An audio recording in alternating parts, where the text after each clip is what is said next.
This dog uses his nose to help save lives in Ukraine. When I first saw the news about Patron, I knew I should talk about it. It is Jose here from Train Me Please. Let's go. Patron is a small Jack Russell Terrier that works with the state emergency rescuers in Chernihiv, Ukraine. He has been trained to detect enemy bombs. I will share some additional resources for the full story in the comment section below. But according to the information I gathered, Patron has been involved in disarming anywhere between 90 and 150 explosive devices. The situation in Ukraine is certainly a humanitarian disaster, and I really hope that a peace solution can be found soon. There are so many unknown heroes that have put their lives on the line to be able to help save innocent lives, and I think that Patron is one of them. Just a few months ago, Patron was a pet dog, and he recently learned to detect any traces of gunpowder.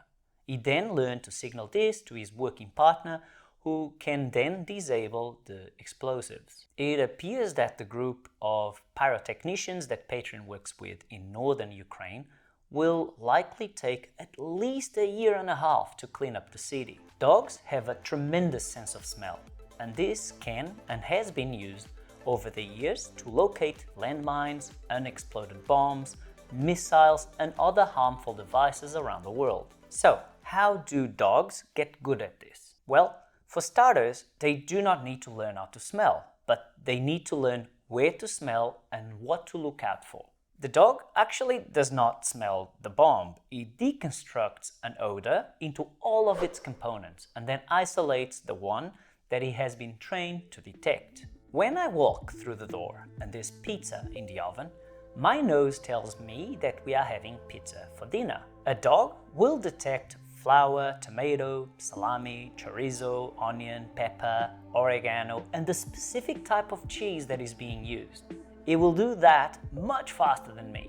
Oh, and he will probably detect that much further away than me and before we walk through the door. When learning to detect explosives, dogs will start to build a vocabulary of suspicious odors. These can include powders, commercial dynamite, TNT, and even the specific plastics or metals commonly used with explosives. As with any good training plan, the dog is taught using an approach as errorless as possible. For example, perhaps initially the dog can be presented with a single object with a very small amount of the target odor mixed with a substantial amount of something smelly and interesting for the dog, such as cheese or chicken.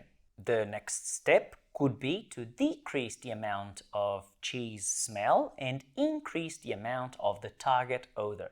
We could then start to add more items to sniff. During the early approximations, when introducing new items, we can increase the chances of success by ensuring that only one of them has a distinct odor. This is just a quick example, and I am certainly not a specialist in scent games. The dog also needs to learn to indicate the correct object. This is usually done by teaching the dog to sit, lie down, or bark near the target object. If a reinforcement history for this short sequence can be established, the dog will quickly learn to detect certain odors. Now, have you seen a dog doing scent work? It is incredible and something I think most people should consider teaching their dog. If you are interested in teaching your dog some nose work, I recommend the book Super Sniffer Scent Games by Debbie Kay.